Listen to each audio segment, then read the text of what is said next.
The scent of 1,000 white roses choked her, each petal a thorn in her heart. From the shadows of a centuries-old cypress tree, 8 months pregnant and utterly alone, Isabella watched the man who was still her husband slip a diamond onto another woman's finger. He was a millionaire, a titan of industry, and he was publicly humiliating her in the most lavish way imaginable. But Julian didn't know the secrets she kept, the silent vows made to her in rooms he could never enter. He thought she was a broken little bird. He was about to find out she was the storm. The wedding was a spectacle of obscene wealth, a carefully orchestrated performance set against the breathtaking backdrop of the Villa d'Este on the shores of Lake Como. Tourists on the ferryboats paused, their cameras flashing, trying to capture a glimpse of the fairy tale. But for Isabella Rossi, hidden away in a secluded grove, it was the final glittering nail in the coffin of her marriage. Her husband, Julian Vance, a man whose name was a synonym for power in the world of international finance, was marrying his mistress, Serafina Dubois. The irony was a bitter pill. It was here, in this very garden, under the same ancient wisteria, that Julian had proposed to her 3 years ago. He had called her his anchor, his quiet strength, the one pure thing in his gilded, chaotic world. Now she was just an inconvenient truth, a swelling belly that marred his perfect new picture. Isabella rested a hand on the curve of her stomach, where their son, their unborn child, kicked gently, as if sensing his mother's distress. She had begged him, pleaded with him when he'd first confessed his affair and his intention to marry Serafina. "Think of the baby, Julian," she had whispered, her voice raw, with a pain so deep it felt physical. "He deserves a family." Julian's response had been cold, clinical. "I will provide for him, Isabella. He will have the best of everything, but I will not be shackled to a loveless marriage." Loveless. The word had echoed in the cavernous, minimalist penthouse they once shared, a space now stripped of her presence, her books, her art. Had it always been loveless for him? Had the quiet evenings, the shared laughter, the nights she'd spent soothing his anxieties when a deal went sour, all been a figment of her imagination? From her vantage point, she could see him clearly. He was devastatingly handsome in his custom-tailored Tom Ford tuxedo. He leaned in to whisper something in Serafina's ear, a gesture so intimate, so familiar, that it stole the air from Isabella's lungs.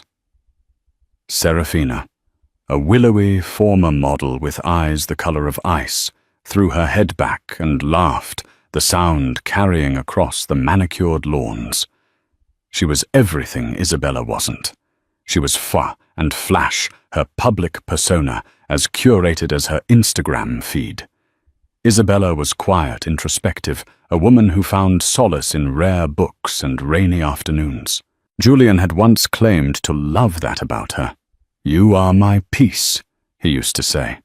Now it seemed he craved chaos. The press was there in droves, a veritable army of photographers and reporters, held back by a velvet rope and a platoon of security guards. They called it the wedding of the year. The headlines were already written: "Billionaire Julian Vance weds socialite." Serafina Dubois in Italian paradise. Her own existence, her status as his legal wife, was a footnote he was ruthlessly trying to erase. His lawyers had sent her the divorce papers 2 weeks ago, offering a settlement that was generous by any normal standard, but insulting in its implication: take the money and disappear. Be a good, quiet girl. She hadn't signed them, not out of hope for reconciliation, but out of a stubborn refusal to make this easy for him. Her lawyer, a bulldog of a man named Marcus Thorne, had advised her to wait. "We have leverage, Isabella. The pregnancy is public adultery. Don't fold yet." But watching them now, seeing the triumphant smirk on Serafina's face as she flaunted the colossal diamond, a gaudy monstrosity that eclipsed the elegant sapphire Julian had given her, Isabella felt her resolve crumble. What was the point of fighting? He had already won. He had the world at his feet, the woman he wanted on his arm, and the power to silence any inconvenient truths. A gust of wind rustled the leaves of the cypress tree, a sudden chill in the warm Italian air. Dark clouds were beginning to gather over the mountains on the far side of the lake, a stark contrast to the brilliant sunshine bathing the wedding party. It felt like an omen. Her phone buzzed in her pocket, a single discreet vibration. She pulled it out. It was a message from an unsaved number, but she recognized it instantly. "Patience, Principessa, the cavalry is coming." Isabella's breath hitched. A flicker of something she hadn't felt in weeks, a spark of defiance ignited in her chest.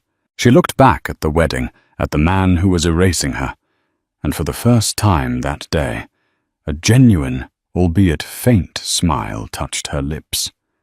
Julian thought he knew everything about her. He knew Isabella Rossi, the quiet art historian from a modest family. He had no idea who Isabella di Sforza really was. And he had no idea that the silent allies she had cultivated, the powerful figures from a life he never knew existed, were about to descend on his perfect curated world like a gathering storm. The first drops of rain began to fall fat and cold, spotting the dark silk of her maternity dress. The performance was about to begin. The ceremony reached its crescendo. The officiant, a man whose face was familiar from celebrity magazines, pronounced them husband and wife. A roar of applause erupted from the guests, a symphony of the rich and influential, celebrating the union of power and beauty. Julian dipped Serafina in a dramatic kiss, a move clearly designed for the cameras. It was a perfect shot, a moment of manufactured passion that would be on the cover of every tabloid by morning. For Isabella, watching from the shadows, the sight was a physical blow. The last vestiges of the woman who loved Julian Vance died in that moment. The pain that had been a constant dull ache for months sharpened into something cold and hard and clear. It was no longer just grief. It was resolve. She had to leave. To stay any longer would be to let the humiliation consume her whole. Holding on to the rough bark of the cypress for support, she turned to make her way back to the small, inconspicuous car she had parked on a side street. But as she turned, she saw them. Julian and Serafina walking hand in hand, not towards their reception, but directly towards her grove. A small entourage, including Julian's best man and Serafina's maid of honor, trailed behind them, champagne flutes in hand. Panic flared in Isabella's chest. He couldn't see her like this, swollen heart broken a ghost at his feast. She tried to shrink back further into the shadows, but it was too late. Julian's eyes, sharp and calculating, locked onto hers. His smile faltered for a fraction of a second before it was replaced by a mask of cold fury. "Isabella." His voice was low, menacing. "What in God's name are you doing here?" Serafina clung to his arm, her expression a perfect blend of feigned concern and malicious triumph. "Oh, Julian, darling, look. It's your ex." She let the word hang in the air, a deliberate sting. "I didn't realize you'd been invited." The small entourage behind them fell silent, their eyes flicking between the regal new bride, the furious groom, and the heavily pregnant woman in the shadows. The air crackled with a tension that was more dramatic than any staged ceremony. "I wasn't Isabella," said her voice surprisingly steady. She met Julian's gaze, refusing to be intimidated. "I'm still your wife, Julian, in the eyes of the law, if not in your heart. I thought I should witness the moment you committed bigamy." A gasp rippled through the small group. Julian's face darkened. "Don't be ridiculous. The papers have been filed. You were sent a generous offer. It's your own fault for not signing." "Generous?" Isabella laughed, a hollow, bitter sound. "You call that generous a pittance to erase 3 years of my life, to buy my silence while you parade your infidelity for the world to see." My darling Serafina interjected, her voice dripping with saccharine pity. She stepped forward, her white gown pristine against the darkening grass. "You're making a scene. You're clearly overwrought. It's the hormones, I imagine." She glanced pointedly at Isabella's stomach. "Julian has offered to take care of you. Of it. You should be grateful." The dismissive wave of Serafina's hand towards her unborn child was the final cut. The carefully constructed dam of Isabella's composure broke. Grateful Isabella stepped out of the shadows, her presence suddenly commanding. The rain was falling more steadily now, clinging to her dark hair, but she didn't seem to notice. "Grateful that my husband is attempting to discard me and his own son like a corporate asset that's underperforming. Grateful that he's replacing me with you. A woman whose only notable achievement is climbing her way out of obscurity by sleeping with other women's husbands." Serafina's face flushed an ugly red beneath her perfect makeup. "How dare you, I dare, Isabella," said her voice dropping to a near whisper, yet carrying more weight than all their shouts. "You have no idea what I dare." She looked at Julian, her eyes boring into his. The love was gone, replaced by a chilling disappointment. "I came here today to see for myself what I was losing. And I have. I see a weak man, so terrified of his own heart that he surrounds himself with shiny, empty things to feel powerful. And I see a woman so desperate for validation, she'd build her happiness on the ruins of another's." Julian took a step forward, his hand raised as if to silence her. "That's enough, Isabella." "It is," she agreed, pulling her gaze away from him as if he were no longer worth her attention. "It is more than enough." She turned her back on them, on the gasping guests, on the man who was the father of her child. As she began to walk away, her steps slow and deliberate, the heavens seemed to open. The gentle rain transformed into a torrential downpour.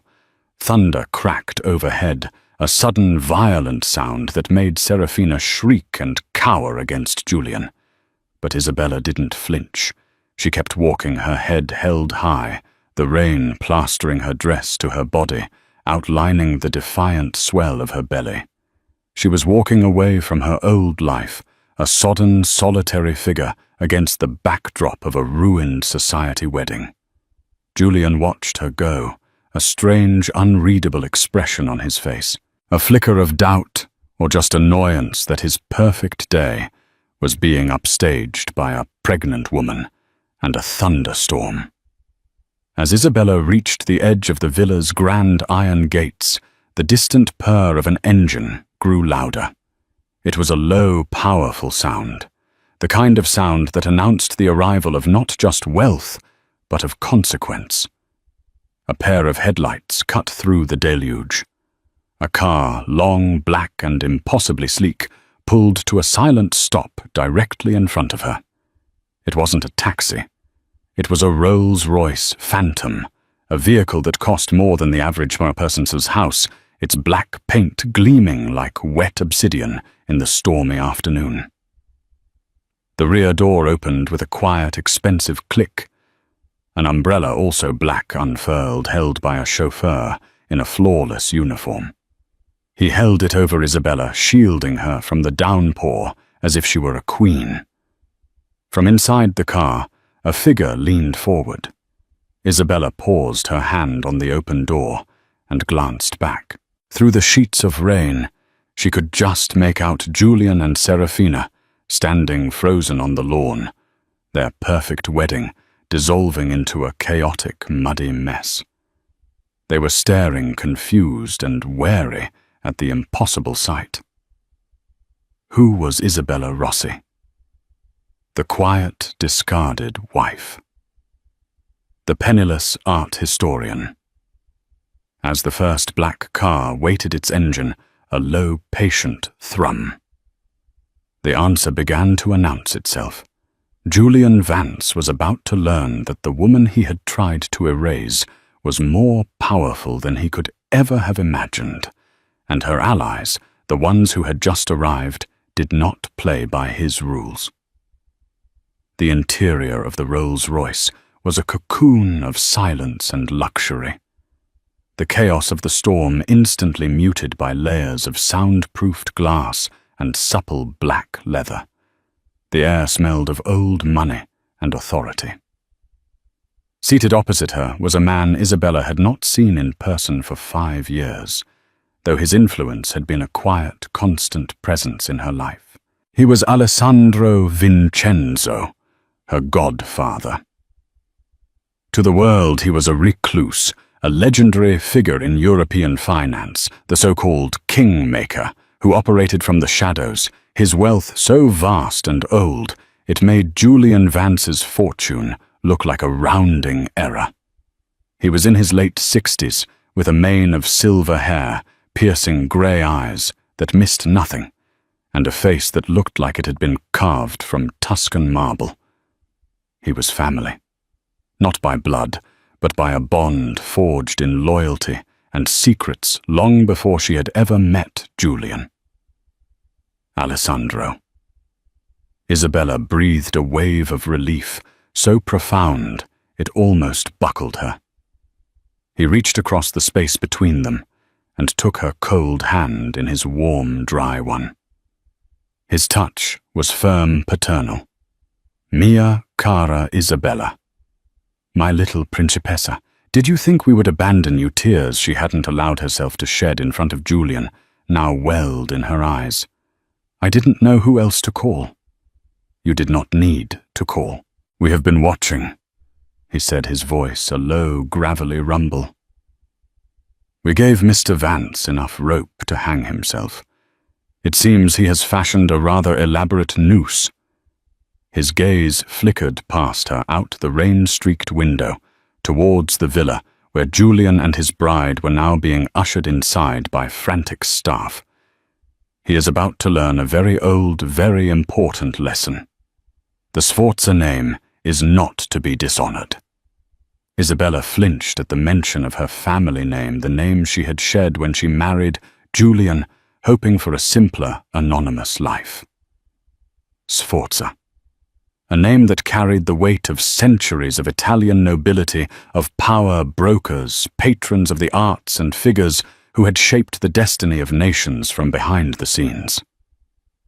She was descended not from modest art historians, but from one of the most powerful and discreet dynasties in Europe.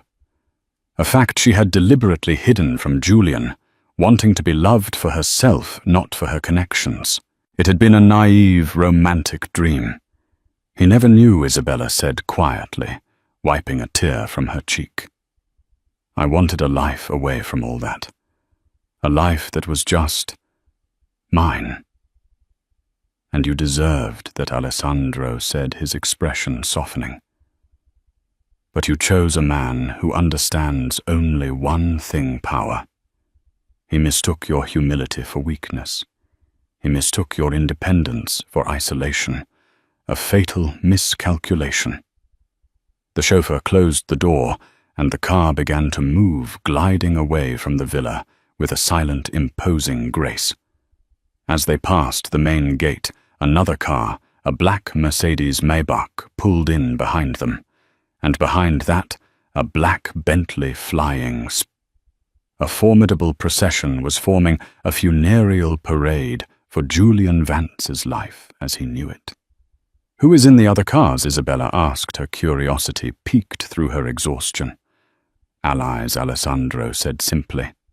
"Family. People who owe your father a debt of honor.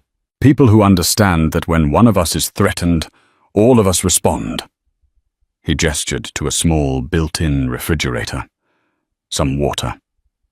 He poured her a glass of San Pellegrino, the iconic green bottle, a small, familiar comfort. He then poured himself a small glass of something amber. "Now," he said, taking a sip, "tell me everything, and do not spare a single ugly detail.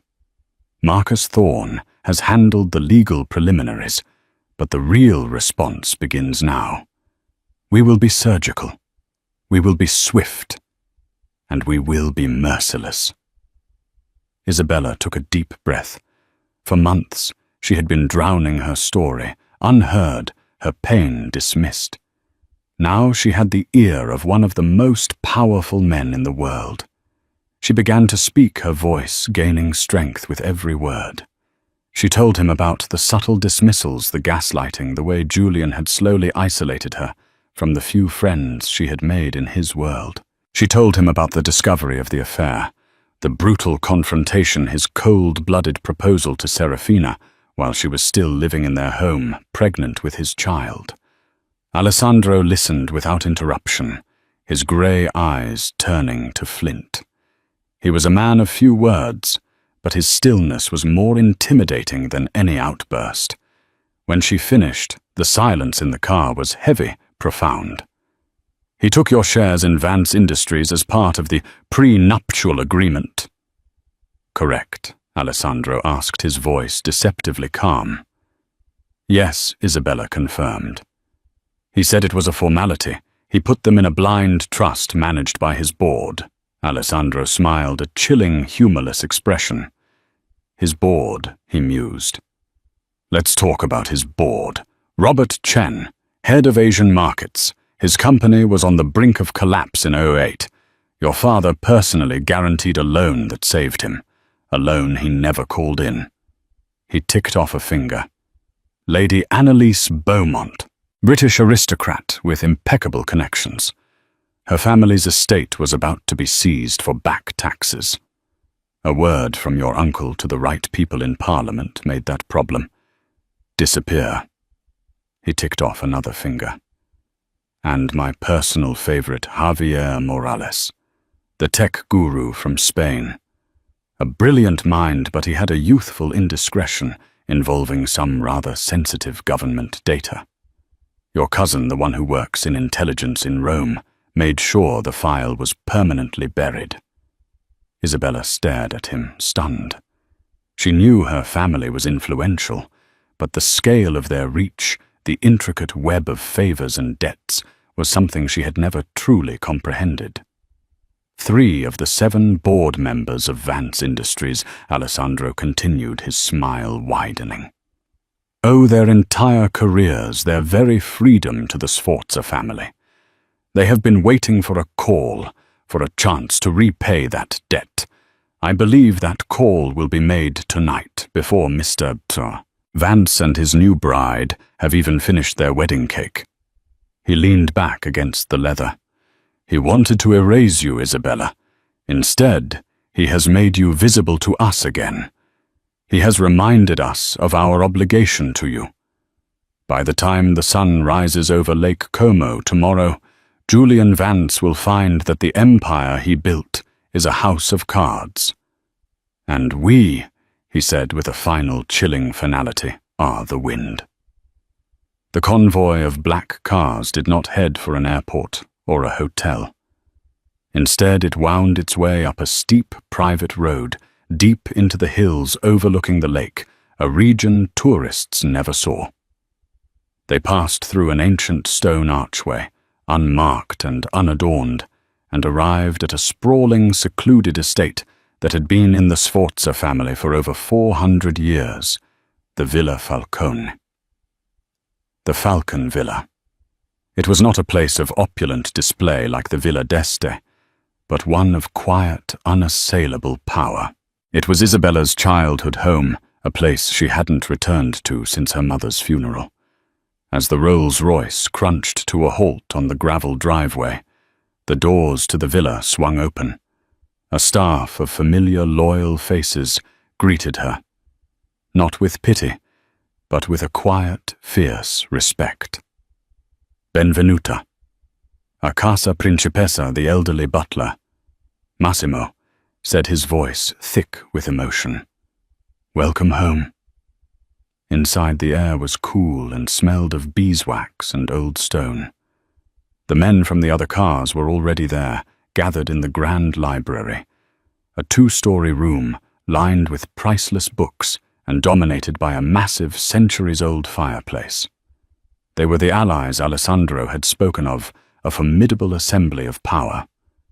There was Kenji Tanaka, a Japanese industrialist whose quiet demeanor belied a ruthless business acumen. His father had been saved from a hostile takeover by Isabella's grandfather. He bowed deeply to her. Isabella-san, it is an honor to stand with you.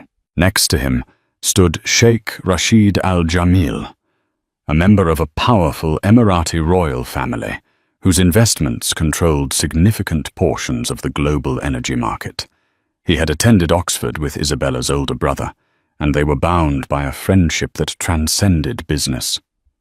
Isabella, he said, his voice warm, but his eyes hard. Tell me what you need. It is yours. And then there was Elena Petrova, a woman who looked more like a Bond villain than a businesswoman. Sharp, elegant, and notoriously brilliant, she was the CEO of a global private security and intelligence firm. Her connection was the most personal. Isabella's mother, a renowned philanthropist in her own right, had rescued Elena from a trafficking ring in Eastern Europe when she was just a teenager and funded her education. Elena owed her entire life to the Sforza matriarch. He will not know what hit him, Elena said, her Russian accent clipping her words with precision. My teams are already in place. We have been running passive surveillance on Vance Industries for the past 48 hours. We have found irregularities. Many irregularities. This was the true nature of her family's power. It wasn't just wealth. It was a global network of loyalty, a tapestry of debts of honor that could be called upon at a moment's notice. Julian had tried to humiliate a woman he thought was alone. He had, in fact, declared war on a dynasty. Alessandro took his place at the head of the massive oak table. Friends, he began. Thank you for coming. Our purpose is simple. We are here to rebalance the scales. Julian Vance has committed an offense not just against Isabella, but against the honor of our collective houses. He turned to a large screen that descended silently from the ceiling. Elena, if you would. Elena Petrova stepped forward, a tablet in her hand. With pleasure. An organizational chart of Vance Industries appeared on the screen. As we know, Vance's empire is built on 3 pillars: finance technology and luxury real estate.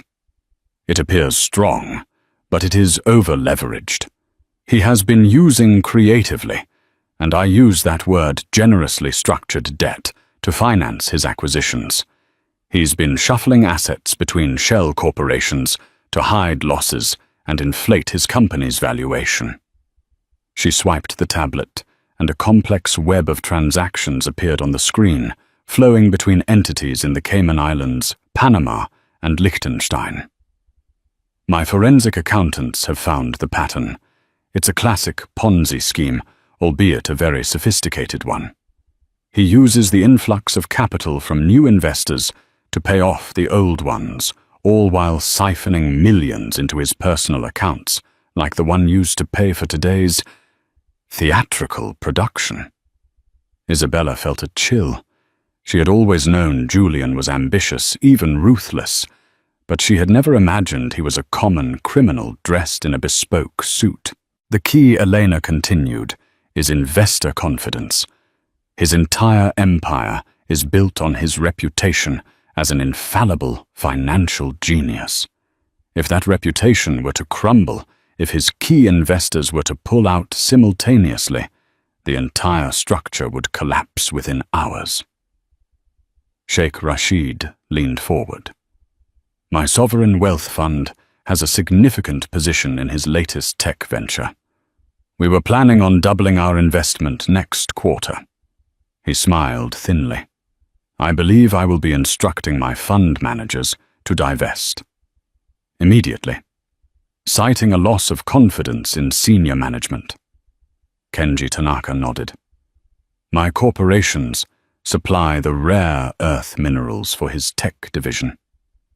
I foresee significant, unavoidable supply chain disruptions starting at midnight Tokyo time. It would be a tragedy. Alessandro turned his gaze to Isabella. And the board members I mentioned earlier, Robert Chen, Lady Annalise Beaumont, Javier Morales, they are waiting for one call. They control 40% of the voting shares, enough to call an emergency meeting and force a vote of no confidence, enough to authorize an independent audit, which, thanks to Elena's work, we know will be devastating. He slid a satellite phone across the table to Isabella.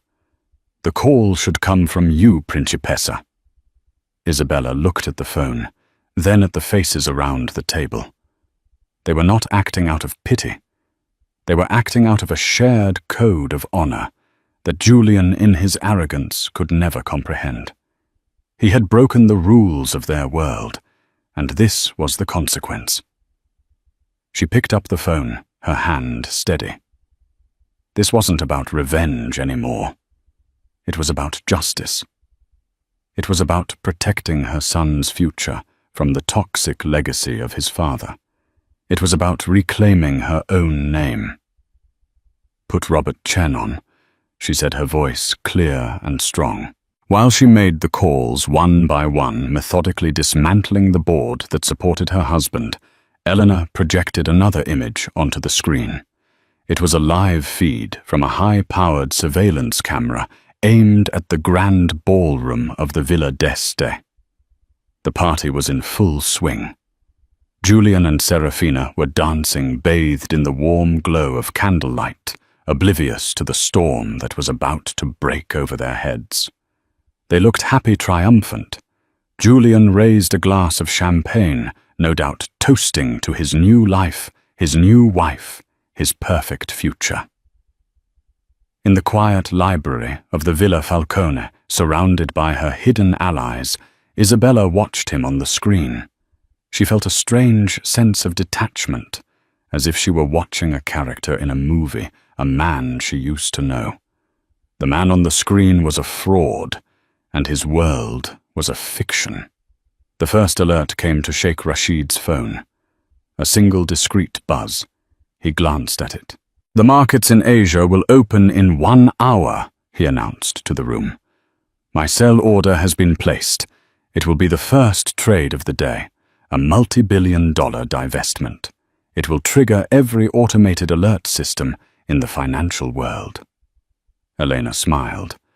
And my anonymous tip, complete with a starter package of incriminating documents, has just been delivered to the desk of the top financial investigative journalist at the Wall Street Journal. Her name is Catherine Miles. She is famously tenacious. Alessandro Vincenzo raised his glass of amber liquid. To new beginnings, he said, looking not at the screen, but at Isabella. Isabella nodded, a feeling of grim, resolute power settling over her. The trap was set. All the pieces were in place. Outside the storm over Lake Como had passed, leaving behind a sky of impossible clarity filled with stars. But for Julian Vance, The real storm was just about to hit. The first sign of trouble at the wedding reception was subtle. A senior aide approached Julian, whispering urgently in his ear, while he was in the middle of a self-congratulatory speech. Julian's smile tightened, a flicker of annoyance crossing his face. He waved the aide away, determined not to let anything spoil his moment. But a few minutes later, another aide appeared, this one looking pale and frantic. He thrust a tablet into Julian's hands. On the screen was the pre-market data from the Hong Kong Stock Exchange. Vance Industries, VNC, was in free fall, a catastrophic vertical drop of 60%. The cause was listed as a massive, unexpected sell-off from a major institutional investor, the Al Jamil Sovereign Wealth Fund. Julian's blood ran cold. He excused himself abruptly, leaving a bewildered Serafina on the dance floor.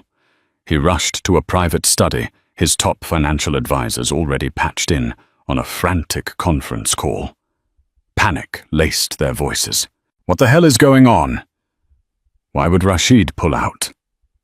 "I just spoke to his people last week," Julian roared into the phone. "We don't know," his CFO stammered. Their official statement just hit the wires. A sudden and total loss of confidence in VNC's executive leadership and financial transparency. "Julian, this is a disaster. It's triggering a cascade. Every hedge fund is trying to short us." Before he could process the first blow, his phone buzzed with a news alert. It was from the Wall Street Journal. The headline was a dagger to the heart. "Vance Industries' House of Cards leaked documents suggest massive fraud, SEC investigation likely." The article was brutal, meticulous. It detailed the shell corporations, the inflated assets, the very creative accounting methods Elena's team had uncovered. It didn't make outright accusations, but it asked pointed, devastating questions, quoting anonymous sources deep within the European financial sector and close to the Vance Industries board. It was signed by Catherine Miles. "Get our PR team on this.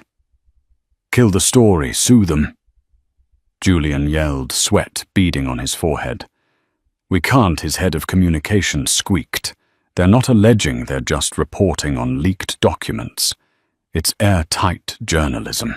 And, Julian, it's already been picked up by Reuters, Bloomberg, and the AP. It's everywhere." Then came the final fatal blow. An email landed in his inbox with the subject line, "Emergency Board Meeting Notification." It was from the office of Lady Annalise Beaumont. The meeting was scheduled for 1 hour from now.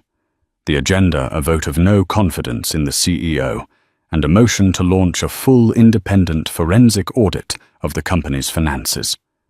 The motion was co-sponsored by Robert Chen and Javier Morales. Julian stared at the names. Chen, Beaumont, Morales. It was impossible. They were his staunchest allies, men and women whose loyalty he had taken for granted. He had built his board to be a rubber stamp, a collection of powerful people who owed him. Or so he thought.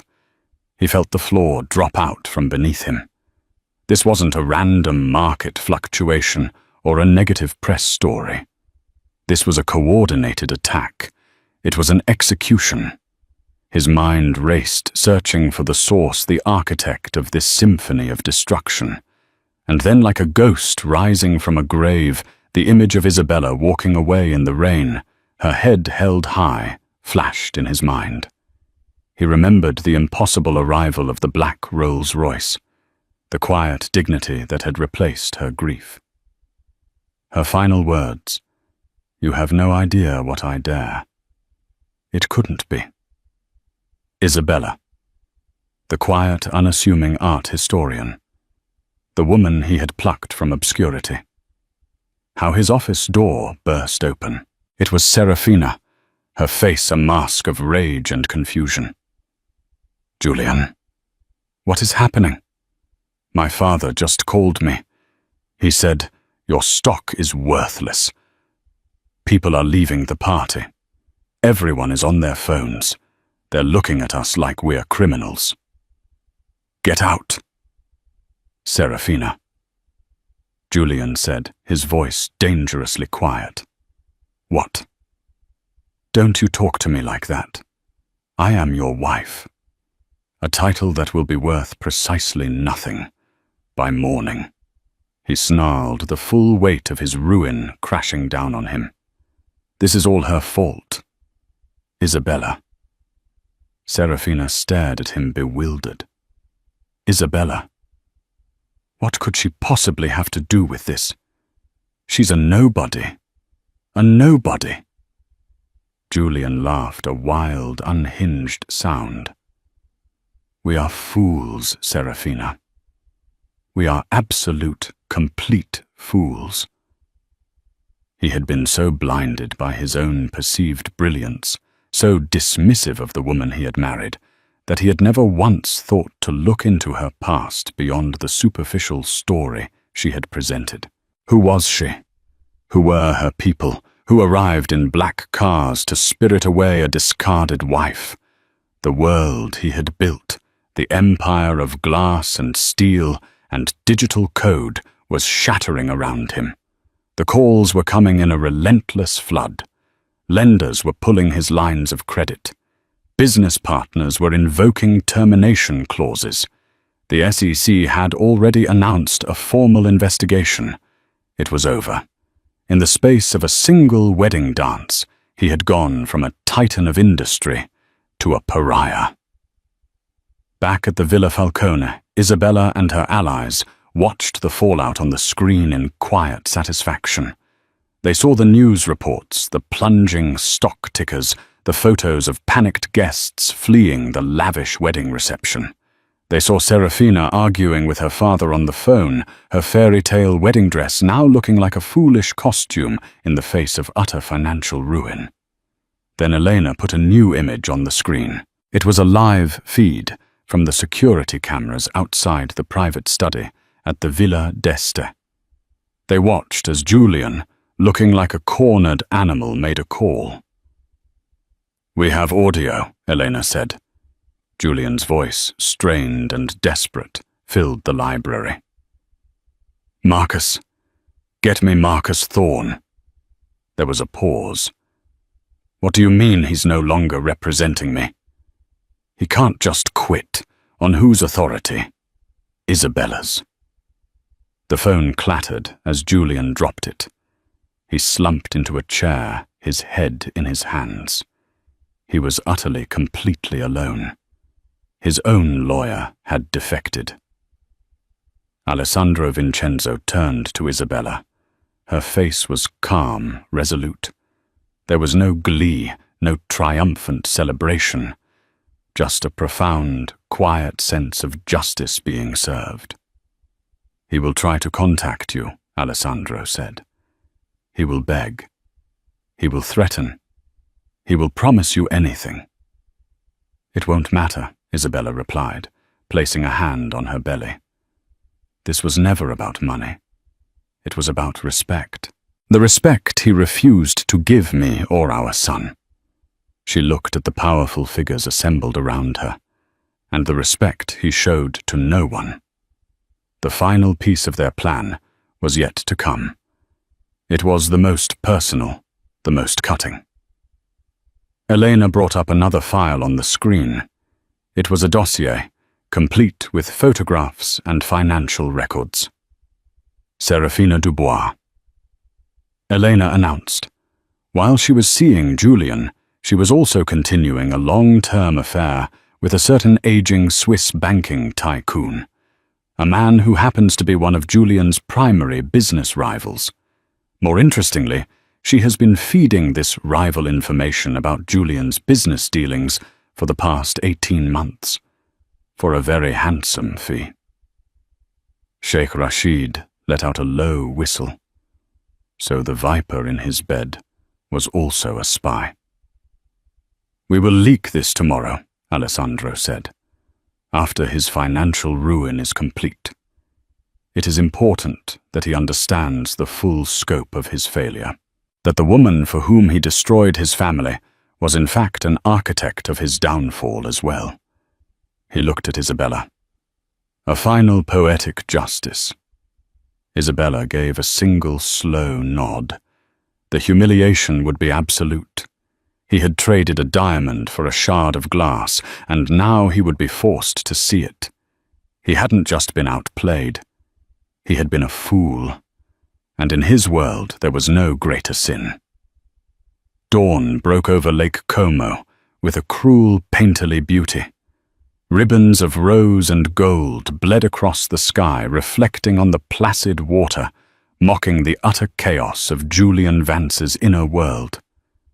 He stood on the grand terrace of the Villa d'Este, not as a triumphant groom, but as a king surveying the ashes of his kingdom. The air, which 24 hours ago had been electric with applause and champagne-fueled laughter, was now heavy and still thick with the funereal scent of thousands of wilting white roses and stale, spilled alcohol. The silence was the most damning indictment of all, a profound cavernous emptiness where adoration used to be. His world had not just collapsed. It had been systematically, brilliantly, and silently dismantled in less than 12 hours. He had spent the night in a state of escalating panic, a caged animal rattling the bars of a prison he hadn't known existed. His frantic calls to bankers, to board members, to politicians had been met with a chilling uniform wall of silence. Voicemails went unreturned. Aides who once jumped at his shadow now sent terse, formal emails of resignation. He turned on a television in one of the suites only to see his own face staring back from a financial news program. A panel of sharp-tongued analysts were picking apart the bones of his empire with a kind of gleeful, clinical precision. They used words like hubris, house of cards, and a textbook case of narcissistic overreach. They showed a picture of him and Serafina from the wedding, their triumphant kiss now looking like a grotesque prelude to a tragedy. Then they flashed a picture of Isabella, a candid shot from years ago looking thoughtful and serene. The question everyone is asking, the anchor said, is who is the woman at the center of this storm, the quiet wife who it seems held all the cards? The story of Serafina's betrayal was the salt in the wound. It had broken online in the early hours of the morning, a sordid little tale of corporate espionage packaged for maximum humiliation. He could picture it perfectly, her whispered secrets to his rival over candle-lit dinners, her dismissive laughter about his ambitions behind his back. The woman for whom he had torched his life hadn't just been unfaithful. She had been a willing saboteur, another architect of his ruin. She had vanished before midnight, after a venomous argument in which she had accused him of deceiving her about the stability of his wealth. The irony was so bitter it tasted like poison. He was truly, utterly alone. A pariah, adrift in the wreckage of a life he had designed. It was in this state of absolute desolation that he saw it a single, unremarkable black sedan purring up the long driveway. It was not a car of a friend or an associate. It lacked the ostentation of his world. It was a vehicle of purpose, of grim function. A man in a simple, well-tailored suit emerged, his face impassive. He wasn't a chauffeur or a bodyguard. He was a messenger. He walked directly up to Julian, handed him a thick, cream-colored envelope and said, "From the office of Marcus Thorne." Then he turned and left his job complete. Marcus Thorne, his own lawyer. The bulldog he had paid a fortune to be his shield was now apparently a sword aimed at his throat. His hands trembled as he broke the wax seal which was stamped not with a law firm's logo, but with the intricate crest of a falcon. Inside were the divorce papers. They were not the papers he had sent Isabella. These were a different beast entirely. The language was cold, precise, and absolute. It was not a negotiation. It was a decree. He scanned the first few clauses, a flicker of incredulous hope sparking within him. She wasn't contesting the prenup. She was claiming no portion of his fortune, no alimony, no settlement from his now worthless stocks or frozen accounts. For a delirious second, he thought it was a mistake, an act of foolish, wounded pride. Then he turned the page to the addendum titled Reclamation of Premarital Assets of Isabella di Sforza Vance. Sforza. The name he had heard Alessandro Vincenzo speak in the library at Villa Falcone. The name that now seemed to seethe on the page. He began to read, his blood turning to ice. The list wasn't the modest collection of art, and the small inheritance he had condescendingly logged when their prenuptial agreement was drafted. It was a portfolio of such staggering scale and strategic importance that the air left his lungs. He saw a controlling interest in a Congolese mining conglomerate that held the exclusive rights to the cobalt that was essential to Vance Industries' tech division. He had spent 2 years aggressively negotiating that supply chain, never knowing he was negotiating with his own wife's ancestral holdings. He saw the deed to a vast tract of land in the UAE, the very land upon which Sheikh Rashid Al Jamil was building a multi-billion-dollar refinery, a project partially funded by a loan guaranteed by Vance Industries. The loan was now collateral against her land. The list went on and on.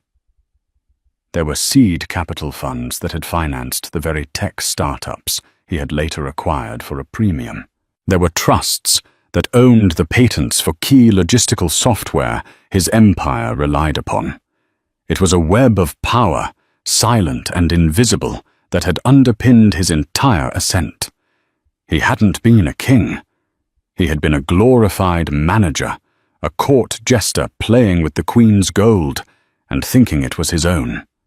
His genius had been in leveraging assets she had quietly placed in his path, and he had been too arrogant, too blinded by his own reflection, to ever ask the source of his good fortune. The final pages were the most devastating. It was the custody agreement for their son. The language was surgical. It stripped him of all legal claims. No parental rights shall be granted. No contact shall be permitted. The child's surname will be Sforza. A trust funded exclusively by the assets of the mother will provide for the child's welfare and education in perpetuity.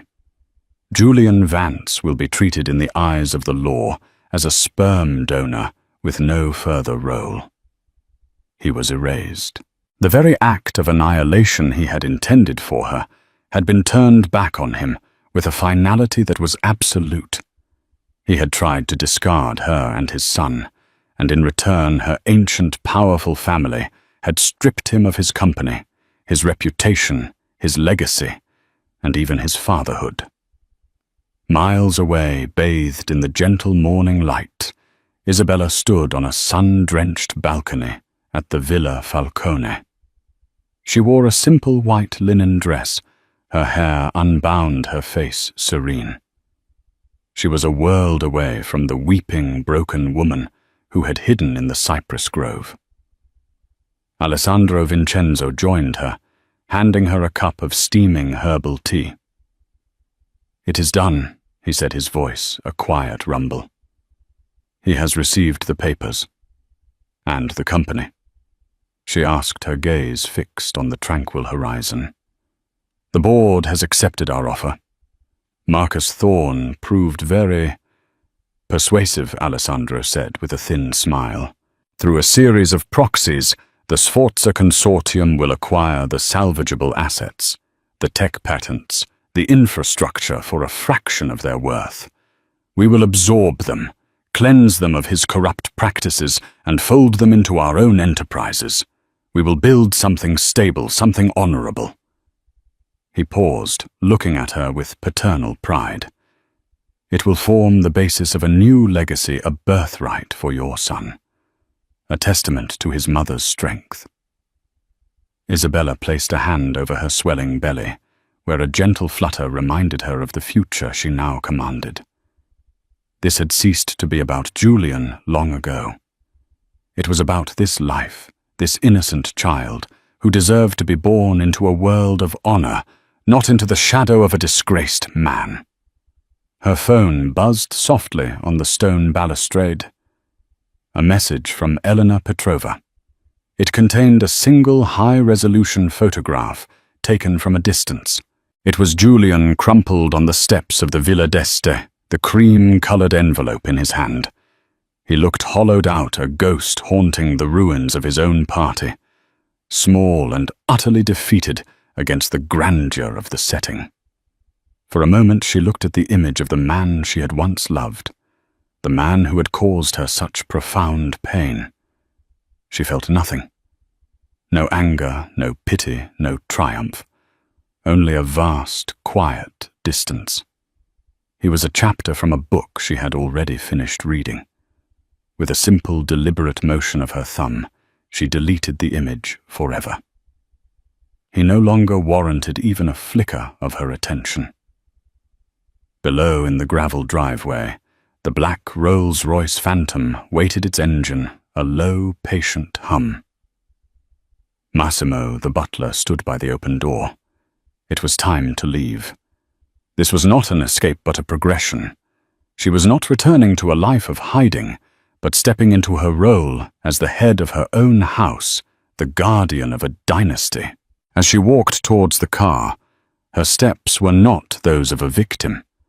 They were the measured, confident strides of a queen, leaving the chaos of a foolish man's war behind her, turning her face towards the calm, clear horizon of her own making. The past was settled. The future was hers to command. That's the story of how a single act of betrayal awakened a sleeping giant.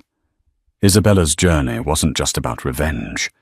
It was about reclaiming her power, her name, and her destiny from a man who saw her as nothing more than an accessory. It's a powerful reminder that the quietest people often have the deepest roots and the strongest allies. Julian Vance thought he was the king of his world, but he was merely a pawn in a much older, much grander game. Isabella didn't just win. She rewrote the rules and took the entire board, while his pregnant wife cried at home. The millionaire posted vacation. Pics with his mistress. Then came the audit. They say that beneath every polished photograph lies a truth we dare not expose. Meet Mark Rutherford, a millionaire who appeared to have it all, a sprawling empire, gleaming sports cars and high society connections from New York to Monaco. His social media profiles flaunted sun-kissed getaways with an alluring woman at his side, but the world didn't know the tears he left behind. At home, Mark's pregnant wife, Angela, anxiously awaited his return, watching in despair as he posted glamorous vacation photos with his secret mistress. Little did he realize that a brutal audit loomed on the horizon, poised to shatter his perfect facade. At first glance, the life of Mark Rutherford looked like a fairy tale. Hailing from a modest neighborhood in upstate New York, Mark had ascended the social and financial ladder at breathtaking speed. He had rebranded himself into a savvy businessman who moved effortlessly in circles filled with CEOs, philanthropists and venture capitalists from Manhattan. Guests at his lavish parties would whisper about Mark's meteoric rise, debating whether his success was the product of ruthless cunning, uncanny luck, or possibly both. His wife, Angela Rutherford, had grown up in an entirely different environment, sunlit farmland just outside Buffalo, A, kind and gentle soul. Angela had fallen for Mark's charm when they were young. In those early years, he possessed a rare combination of drive and tenderness. She could still recall the day he proposed an intimate picnic near a serene lake where he vowed to cherish her forever. Although the lake was hardly a glamorous setting, the genuine emotion in Mark's eyes made every breeze and sunbeam feel like divine blessings upon their union. Their first few years of marriage were marked by humble dreams and long conversations about building a stable future. Angela had a warm smile and an unyielding belief in Mark's potential. She supported him when he launched his first company, a small tech startup, funded by meager savings and the generosity of a few distant relatives. She listened patiently to his late-night brainstorming sessions and scribbled business plans on napkins. She believed wholeheartedly in the man who had once promised her that no matter how high he soared, he would never leave her side. But success, as it often does, transformed Mark. The better the company did, the more Mark's life became a whirlwind of red carpet galas, midnight phone calls with overseas clients, and secretive deals that always seemed to happen behind closed doors. Angela initially chalked it up to the demands of business. He was forging connections, building a network, ensuring they would never again fret about money. But as Mark's taste for luxury intensified, so did the gap between them. No longer content with a quiet dinner at home, he began to crave expensive restaurants, dinners with powerful executives, and weekends aboard yachts docked in exclusive marinas. During this swift transition from middle-class comfort to extravagant wealth, Angela sometimes felt like a relic of Mark's past. She struggled to navigate the new social circles he so eagerly embraced.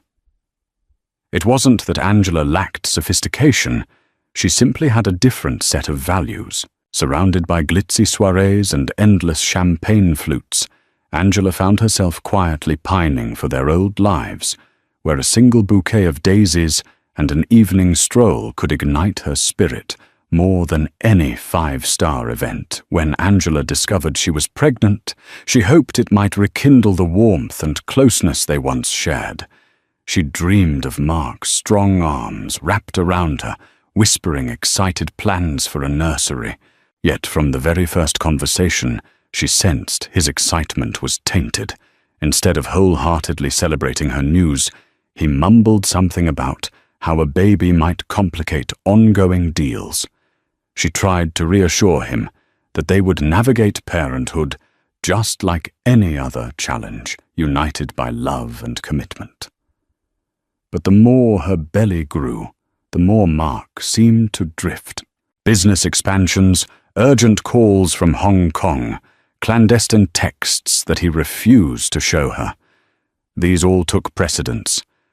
Angela, in the softness of her heart, convinced herself that Mark was merely stressed. He was under intense pressure, or so he said. If anything, it was a testament to how dedicated he was to providing a secure life for their future child. She held on to that thought like a lifeline, refusing to consider more troubling possibilities. Meanwhile, Mark privately relished his newfound status among the mega-rich. He had formed partnerships with influential names. One such person was Richard Caldwell, a private equity mogul known for his hush-hush real estate acquisitions from Manhattan to Los Angeles. Caldwell quickly became more than just a business contact. He was also Mark's mentor in the art of living lavishly, constantly reminding him, wealth is not just about what you own. It's about how you display it. Between the constant swirl of business negotiations and late-night private gatherings at Caldwell's penthouse, Mark found himself on a slippery slope of moral compromises. It wasn't just about ignoring Angela.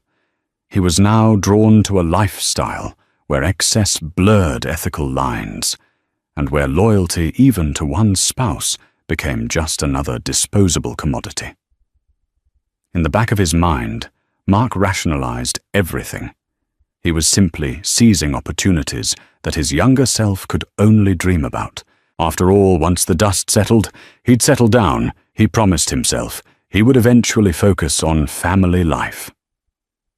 Among the wave of new faces entering Mark's life was Cassie Delgado, a striking woman with flowing auburn hair who exuded confidence and ambition. She first appeared on the scene as a marketing consultant recommended by one of Mark's investors. Their initial meeting took place in a sleek Manhattan boardroom, and Cassie left a powerful impression.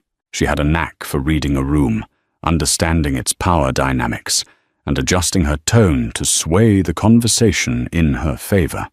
Mark watched, half amazed and half envious, as she negotiated cutting-edge promotional deals with an ease and flair that rivaled his own.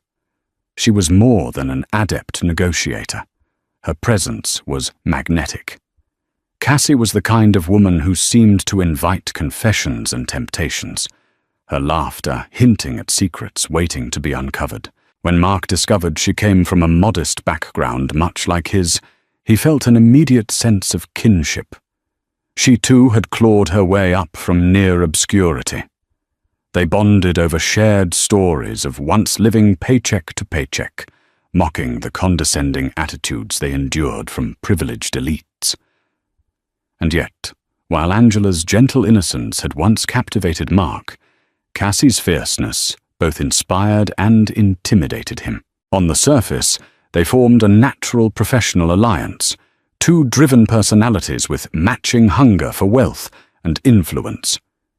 Beneath that veneer, however, a different chemistry was building. Mutual admiration soon morphed into flirtatious texts, then secret coffee dates under the guise of client meetings. Cassie was shrewd enough to know exactly what she wanted. She was not a naive romantic easily carried away by Mark's charms. She calculated every advantage that could be gained from their liaison. Whenever Mark talked about his personal life, Cassie would gently place a hand on his shoulder, tilt her head with empathy, and convince him that she alone understood his pressures. At first, it was subtle comfort during stressful work situations. But as time wore on, those stolen moments felt like portals to an alternate reality, where Mark wasn't obligated to be the doting husband or expectant father. He was free to indulge in Cassie's wiles, free to forget that Angela existed at home, softly crying herself to sleep. Each clandestine meeting fueled an adrenaline rush, unlike anything Mark had felt before. One evening, Cassie invited him to a high-end fashion show, after-party, an event teeming with celebrities and socialites. Mark reasoned it was good for networking, so he attended in the dimly lit VIP lounge amid pulsing music and expensive champagne. Mark kissed Cassie for the first time. Angela was thousands of miles away in Buffalo for a prenatal checkup, but even if she had been in the same city, Mark doubted the outcome would have changed. Cassie was intoxicating. For a while, their affair was their best-kept secret. Mark rationalized that no real harm was done. He was merely satisfying a physical and emotional itch. Business thrived, and Mark promised himself that once the baby arrived, he would end it. He pictured a scenario in which he'd gracefully cut ties with Cassie, quietly return to Angela, and no one would ever know. But the more he tried to imagine an exit strategy, the deeper he sank into Cassie's enticements. Before long, Cassie began to sense Mark's warring guilt. She was nobody's fool. She noticed the anxious tone in his voice after each rendezvous and spotted the wedding ring he rarely took off. Yet she never pushed for a more official status. She didn't need to. Her hold over him was strong enough, and she reaped benefits as his preferred consultant, winning her lucrative contracts. Unbeknownst to Mark, Cassie also had connections in other circles. She heard whispers of the IRS investigating not just Mark's businesses, but also Caldwell's.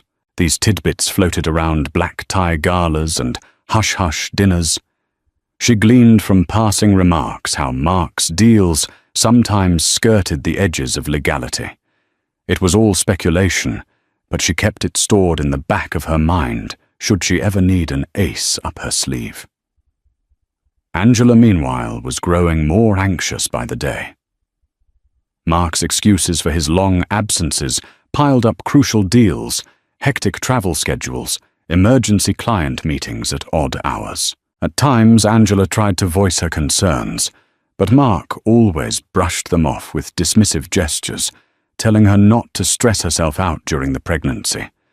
Each time she felt a nagging sense that something was deeply amiss, but she forced herself to believe Mark's explanations.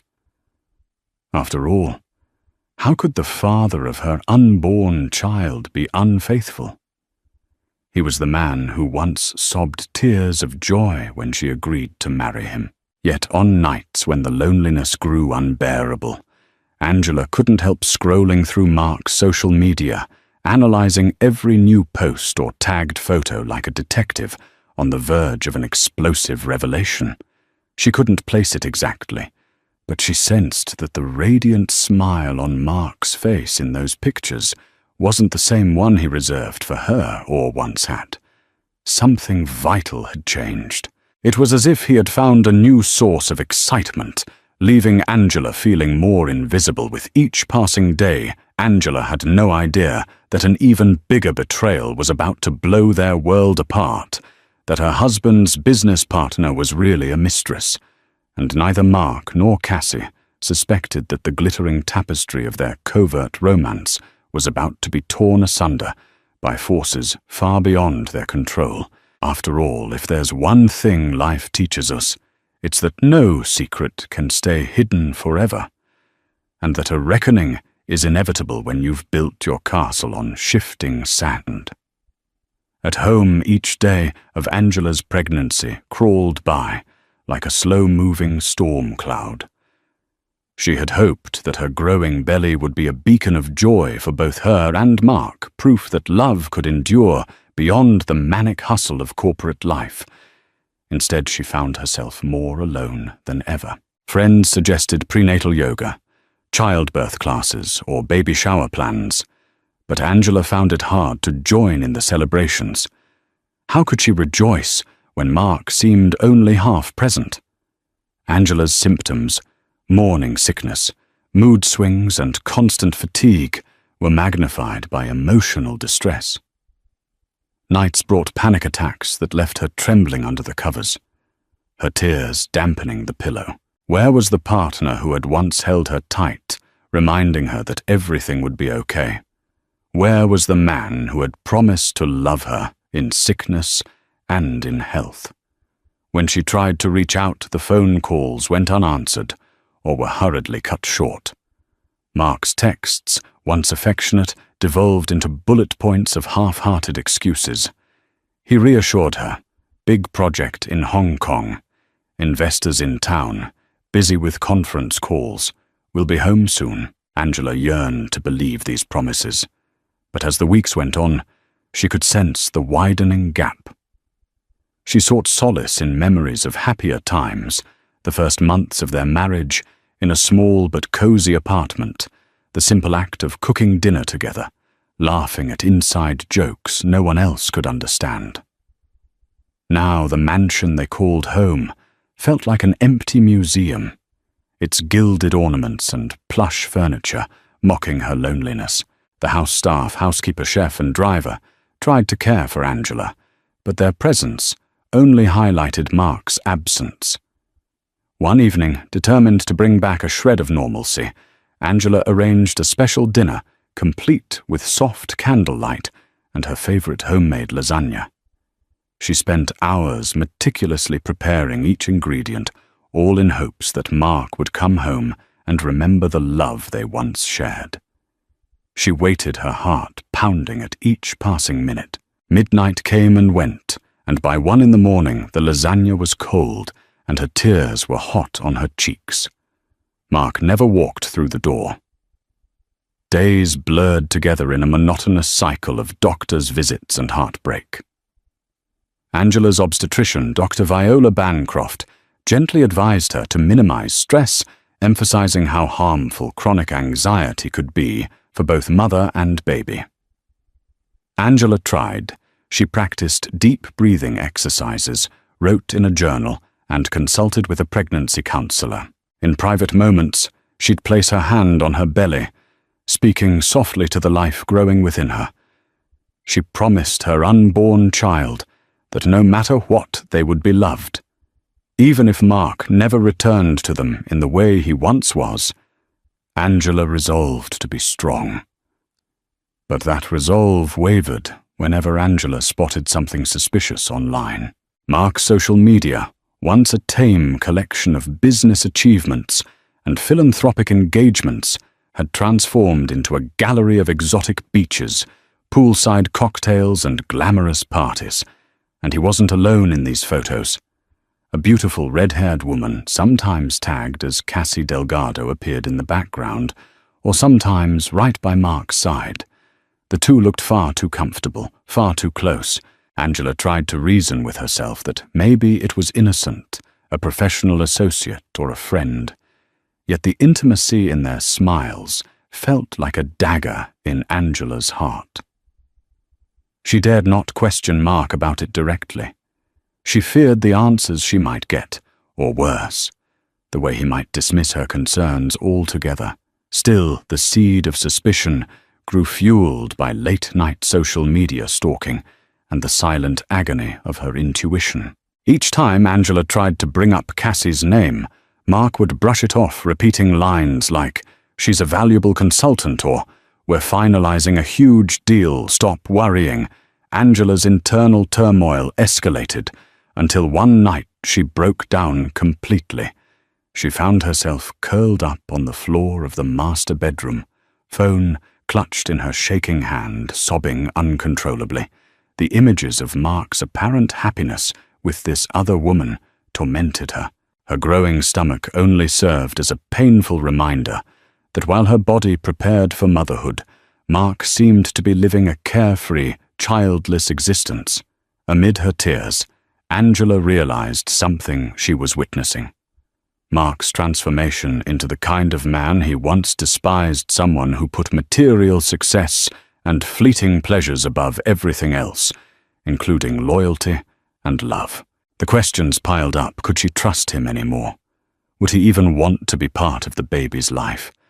And what if these business trips were mere covers for wild vacations with Cassie? Quietly, Angela decided that if Mark refused to come home to her, she would seek the truth on her own terms. She began to imagine confronting him directly, to see his reaction, to see if he'd lie to her face. For Angela, the days of silent suffering might soon come to an end. But before she could fully plan her confrontation, fate began its own countdown. Forces were converging behind the scenes, angry investors, suspicious auditors, and the unstoppable momentum of gossip that swirled through the social circles Mark desperately tried to impress, unaware of the storm that lay ahead. Angela continued to cling to one fragile hope that Mark would redeem himself before it was too late. Beachfront villas, crystal blue waters, and indulgent spa treatments at world-class resorts.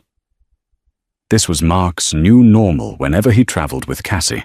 The pair found endless excuses to combine work trips with scenic getaways, posting tastefully curated snapshots on social media. In each photo, Mark radiated a carefree smile, as if the sum of his worries amounted to nothing more significant than choosing the next cocktail to sip. Cassie orchestrated every shot, understanding the power of optics. She took great care to capture Mark against a backdrop of towering palm trees, their fronds swaying above him like a king's canopy. In some photos, Cassie stood at the edge of the frame, an enigmatic figure sipping champagne. The images ignited social media buzz and gossip in their swanky circles. Who is that stunning redhead with Mark Rutherford? Is she his new business partner or something more? The speculation only added to the thrilling aura of their forbidden escapade.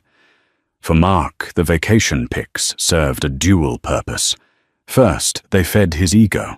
After years of hustling to get recognized by society's upper echelons, he relished every like, comment, and message praising his amazing life. Second, they were a form of self-deception. If he convinced the world he was happy, maybe he could stifle the nagging guilt in his conscience.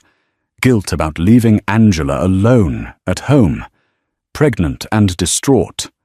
Of course, Mark conveniently never mentioned Angela in these posts, nor did he reveal the existence of an unborn child. He rationalized that it was a private matter, not suited for public consumption. When friends and acquaintances inquired about Angela, he'd respond with vague statements. "Oh, she's busy preparing for the baby," or "traveling isn't safe for her right now." He avoided deeper questions at all costs. The last thing he wanted was an unscripted interview on how his personal life was unraveling. Cassie, meanwhile, reveled in her rising social profile.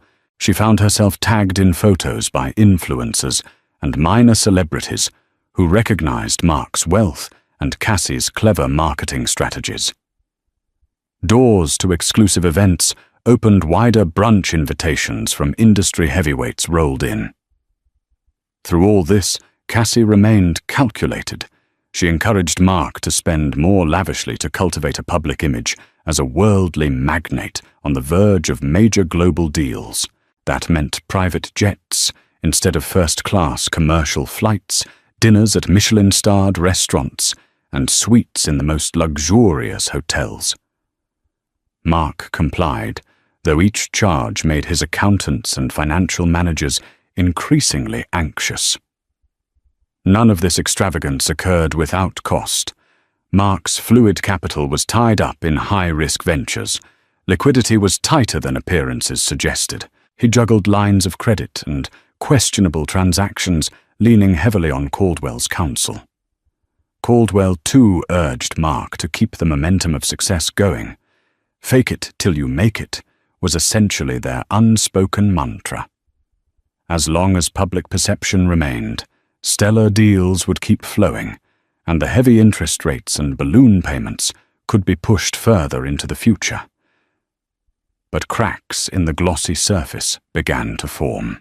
On a particular getaway in Fiji, Mark received a barrage of frantic texts from his CFO. Financial regulators were poking around. Some suspicious wire transfers were flagged. Panicked investors were demanding clarifications on how Mark's so-called expansions aligned with his sudden personal spending. Mark tried to brush it off, determined not to let anything ruin his beach holiday with Cassie. He reasoned that this was just a minor hiccup. Nothing a few well-placed phone calls and quick financial maneuvers couldn't fix. Cassie, ever attuned to the slightest shift in Mark's mood, pressed him for details. He only offered vague reassurances about routine audits and overzealous inspectors. This was the first time she witnessed a real worry flicker behind Mark's confident facade. Sensing the potential threat to her cushy arrangement, Cassie tried to downplay it, coaxing him back into the carefree zone. They snapped more radiant selfies on the shore, hoping to drown out reality with digital illusions. Unbeknownst to them, Angela was scrolling through these very pictures. At that moment, tears streaming down her cheeks as she recognized the hotel's name from a travel magazine. The woman in Mark's arms wasn't just a business partner. No professional consultant gazed at a client with such intimate adoration. Angela felt a sharp ache in her chest as she realized how little Mark cared about hiding his betrayal. The audacity of his posts was almost surreal. Desperation clawed at Angela's insides. Perhaps confronting him through a phone call where she could hear his voice break if he lied was her best shot at forcing the truth. Gathering her nerve, she dialed Mark's number. No answer. She tried again and again, only to be met with voicemail. Anger flared up in her, a rage she'd never felt before. This was no longer a series of unfortunate misunderstandings or too busy at work moments. This was blatant humiliation. In the background, The swirl of an IRS investigation was growing stronger. Anonymous tips and suspicious transaction reports had caught the attention of forensic accountants who were beginning to follow the money trail. The timing of Mark's lavish travels raised red flags. Why, they wondered, would a businessman under such financial scrutiny broadcast opulent holidays across social media? Didn't he realize that auditors often examine lifestyle displays as part of their case? For Mark, ignorance felt like bliss. The more pictures he posted, the less real his looming problems seemed. Yet reality was closing in fast. The golden sand and azure waves might have served as a temporary stage for his fabricated paradise, but the tides were about to shift. And when they did, they'd wash away more than just footprints in the sand. While Mark and Cassie soaked in, the Fiji Sun agents at the Internal Revenue Service's Manhattan branch started piecing together fragments of an intricate puzzle. Spearheading the investigation was a meticulous auditor named Mallory Finch, reputed for her tenacity and keen ability to spot inconsistencies in vast financial records. Mallory had received a discreet tip about Mark Rutherford's questionable income streams, and once she opened his file, she discovered an alarming mismatch between his reported earnings and the lifestyle he flaunted. Mallory was never one to jump to conclusions, but the more she dug, the more anomalies she found. A sudden influx of capital, suspiciously timed with Mark's social media updates of private jet getaways, a pattern of shell companies popping up in multiple states, then vanishing without clear financial statements, offshore accounts vaguely tied to Mark's business, some of which contained substantial deposits from individuals flagged for previous tax evasion. These pieces raised her eyebrows, and Mallory suspected this investigation could balloon into something far larger than a mere tax discrepancy. Her next step involved contacting individuals who might share insights on Mark's dealings. One name that kept surfacing was Richard Caldwell, the private equity mogul rumored to have a hand in Mark's expansions. Caldwell himself was already under IRS scrutiny for unrelated properties in Florida and the Carolinas. If Caldwell and Mark were pooling resources in some illicit scheme, it could spell big headlines. Mallory prepared requests for bank statements, wire transfers, credit card expenditures, anything that would illustrate the true scope of Mark's financial empire. At the same time, Mark's CFO, Brian Cummings, was drowning in chaos.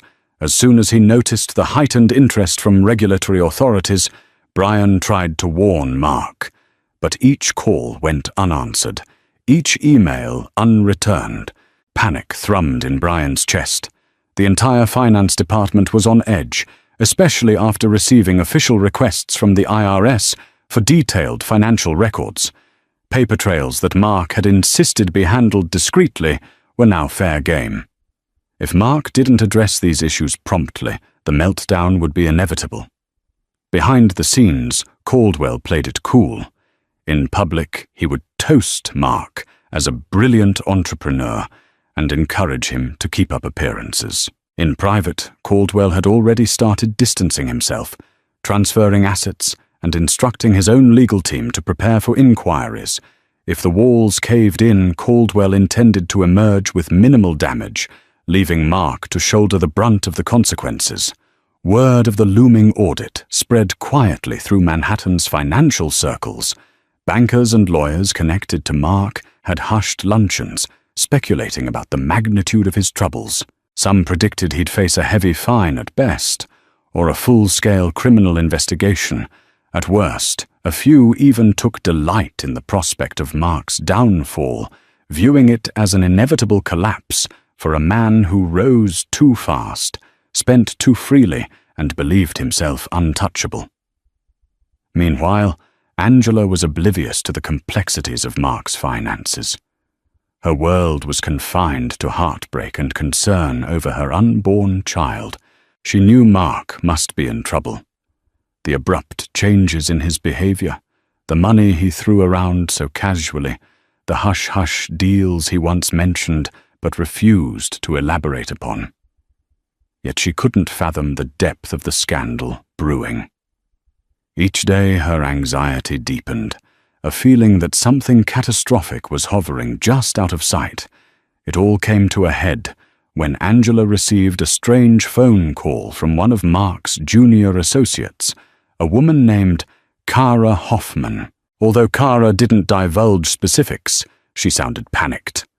"Angela, I don't know if you're aware, but there are investigations going on. Things look bad."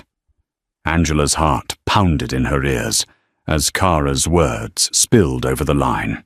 "We're being asked for documents, receipts. I think Mark's in serious trouble. And look, this might not be my place, but I think you should know Mark's not who he used to be." Angela thanked Kara, her mind spiraling with questions. What exactly were they investigating? Had Mark committed fraud? Was he actually bankrupt and hiding the truth? The uncertainties gnawed at her. She ended the call feeling more determined than ever to confront Mark. She realized that her heartbreak over his possible affair was only one part of a bigger, uglier picture.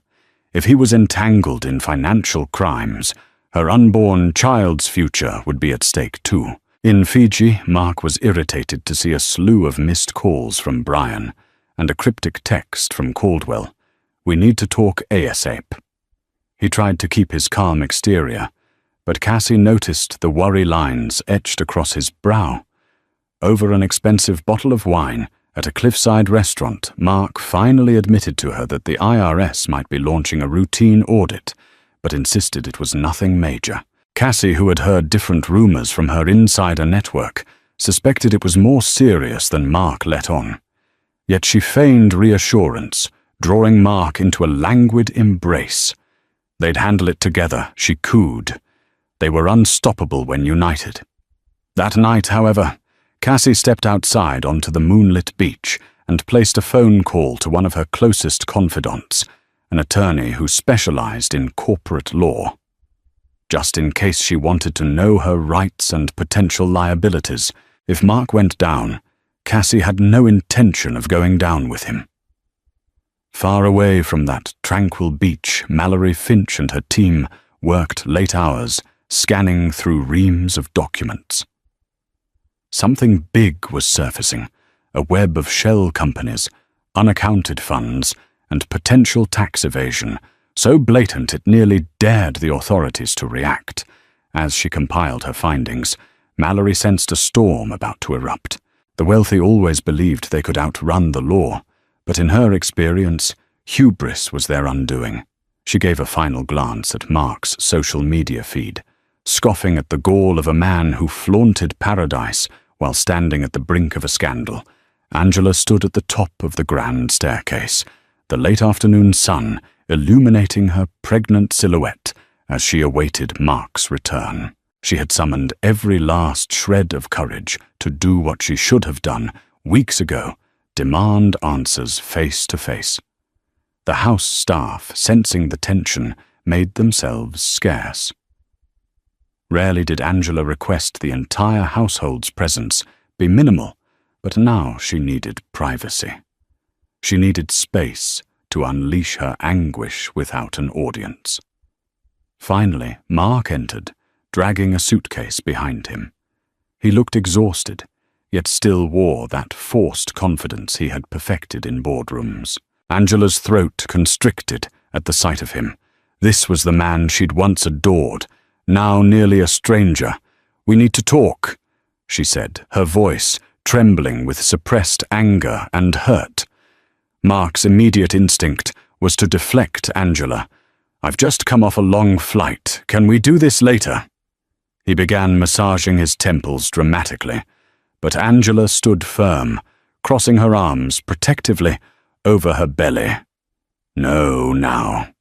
A tense silence fell between them in the marble-floored foyer. Angela had rehearsed this confrontation dozens of times in her head, but the actual moment felt surreal. She started with the obvious, his social media posts. She demanded to know who the woman was, whether Cassie Delgado was truly just a consultant. Mark tried to dismiss it as exaggerated rumors describing Cassie as a business partner who happened to be a close friend.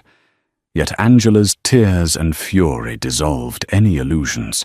She raged at him for abandoning her during the pregnancy, for flaunting a lavish lifestyle, while she dealt with swollen ankles, hormonal surges, and sleepless nights alone. Her voice rose with each accusation. She brandished printouts of Mark's social media pictures, her hands shaking violently. "You think I'm stupid? Look at how she stares at you in these pictures." Her tears glimmered in the light, but her voice stayed sharp, revealing a hidden steeliness that Mark was unprepared for. Cornered Mark tried to justify himself. He mumbled about stressful deals and complicated emotions, as though that gave him a license to betray her. Sometimes I feel trapped. Our life, it got so big, so fast. I never wanted to hurt you." But Angela's eyes, filled with betrayal, told him that any excuse would be hollow. Then came the topic Mark dreaded most: the IRS investigation. Angela slammed a folder onto a nearby coffee table containing the messages and notices she had intercepted from Mark's CFO and legal team. "I'm not a fool, Mark. What's going on with our finances? Are we in danger?" Her voice cracked, revealing not just anger, but a profound fear for the baby's future. Mark went pale. Faced with no way out, Mark finally admitted pieces of the truth: that the IRS was scrutinizing his accounts and that Caldwell was under investigation. He glossed over the details, claiming it was merely a routine check, but Angela knew better. She told him about the phone call from Kara Hoffman, the anxiety in the finance department, the hush-hush rumors swirling in business circles. Mark's casual dismissal of the audit set her on edge. She could see the worry etched in his eyes, belying his false assurances. In that painful moment, Angela realized they were standing on the precipice of something far larger than infidelity. They were at risk of losing their home, their reputations, possibly even their freedom if Mark's dealings were truly illegal. A swirl of confusion overtook her. How could the man she loved, who once saved every penny to buy her a modest engagement ring, have drifted so far into moral bankruptcy, summoning what strength she had? Left, Angela delivered an ultimatum. Either you end this affair, cooperate fully with the investigation, and prove you can be a father, or I'll leave. I won't stand by and let you drag me and our child down with you. Her tone was firm, a quiet declaration that shattered Mark's self-serving illusions. For the first time, he saw in Angela a strength more formidable than he had ever imagined. He stuttered, pleading with her to let him make it. Right, insisting that Cassie meant nothing, that he'd handle the IRS. But Angela stared at him, tears still streaming. She gave him one last chance, an opportunity to come clean and choose family over his addictive chase for wealth and excitement. Mark stood there, drenched in shame and uncertainty, uncertain if he could muster the courage to confront the monstrous problems he himself had created. The moment Mark set foot in his corner office. The next day, he felt the tension in the air so thick it could be cut with a knife. Several of his junior associates were huddled in the hallway, whispering among themselves. His CFO, Brian Cummings, appeared frazzled eyes, lined with dark circles from working through the night. A handful of boxes, filled with financial documents, stood stacked against the walls, evidence that the office had been combed through thoroughly. No sooner had Mark taken a seat behind his expansive mahogany desk than Mallory Finch, the lead auditor from the IRS, entered the room. She introduced herself politely, but her demeanor carried the authority of someone who had already unearthed serious irregularities. Mark tried to maintain his usual cool composure, but Mallory's questions were pointed. We'll need full access to your ledgers, bank statements, and any documentation related to your offshore accounts," she stated, her voice calm yet unyielding. One by one, Mark's staff delivered files to Mallory and her audit team. The entire office felt like a crime scene, with accountants and lawyers picking through every line item, every receipt and every contract. Mark attempted to project an air of cooperation, hoping that by acting transparent, he might reduce suspicion. Yet behind the facade, panic flared in his chest with each document he signed over. Over the following days, Mallory's team uncovered evidence of large sums of money flowing through shell corporations. Whenever Mark tried to feign ignorance, Mallory presented him with email correspondences or suspicious wire transfer confirmations bearing his digital signature. In meeting after meeting, Mark struggled to explain the labyrinthine structure of his business dealings. He found himself stumbling over the complexities, some of which Caldwell had orchestrated. Meanwhile, Caldwell was conspicuously absent. Phone calls to him went straight to voicemail, and cryptic text messages offered no real support. Mark finally reached Caldwell's lawyer, only to be informed that Caldwell was unavailable and that Mark should speak to his own legal counsel. Though Mark's official stance remained that he and Caldwell were partners, Caldwell had begun insulating himself from the fallout. Cassie, too, seemed suddenly distant.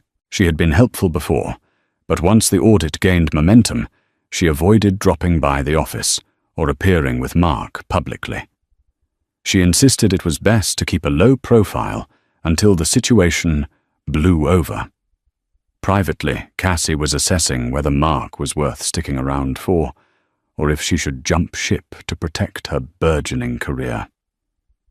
The glow of their sun-drenched vacations felt like a lifetime ago. Now every conversation crackled with tension. Amid the chaos, Angela received a flurry of calls from Mark's lawyers, advising her to limit any public statements or social media posts that might affect the ongoing investigation. Though she had no intention of speaking publicly, she understood the subtext. They feared she might vent her frustrations, potentially exposing more of Mark's secrets. She responded politely, but remained on guard, reluctant to trust anyone paid by Mark's questionable fortunes. But for Angela, the real challenge was emotional. She felt paralyzed, uncertain whether to believe Mark's repeated assertions that he was handling it.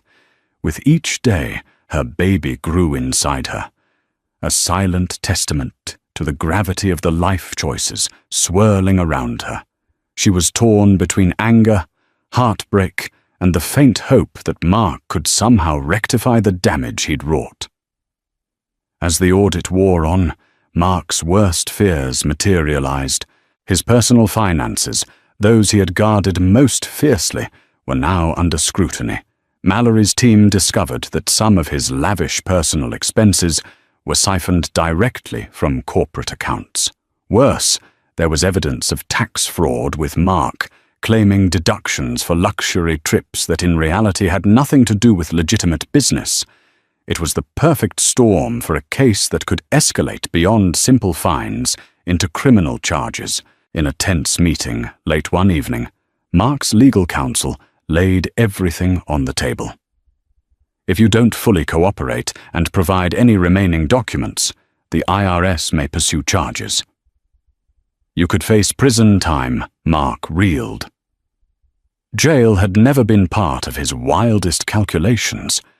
He had assumed that being wealthy and well-connected would insulate him from serious legal consequences. Now that protective veil was disintegrating, needing a lifeline. Mark attempted to reach out to Caldwell one last time. To his shock, Caldwell's phone was answered by a cold, automated voice announcing the number had been disconnected. A follow-up call to Caldwell's office revealed that the mogul was allegedly overseas for an extended period. Mark cursed under his breath, realizing he had been left to fend for himself in a lion's den. The man who had once toasted to their partnership was now vanishing like smoke. That night, Mark sat alone in his office, the city lights glimmering through floor-to-ceiling windows, reflecting off the scattered paperwork that spelled doom for his financial empire. He considered calling Cassie to vent or beg for comfort, but the prospect of another hollow reassurance made his stomach churn. As he stared at the final remnants of his once grandiose aspirations, a pang of regret rattled him. He had traded his wife's love and his family's future for fleeting thrills and illusions of grandeur. Now the audit threatened to expose every lie he'd told to Angela, to the world, and most damningly to himself. In the days that followed, the audit expanded, touching not only Mark's direct holdings, but also affiliated partnerships. News leaked, leading to sensational headlines. Millionaire entrepreneur under IRS probe, high-flying lifestyle meets harsh reality, and partner of Richard Caldwell, questioned in major tax evasion case. Journalists began digging into Mark's background, painting him as the poster child for new money gone awry. Every flashy social media post he'd made with Cassie became tabloid fodder. The images relabeled as evidence of possible embezzlement. His office phone rang incessantly with calls from investors, business associates, and even distant relatives who wanted their slice of the truth or an explanation of how he'd tarnished the family name.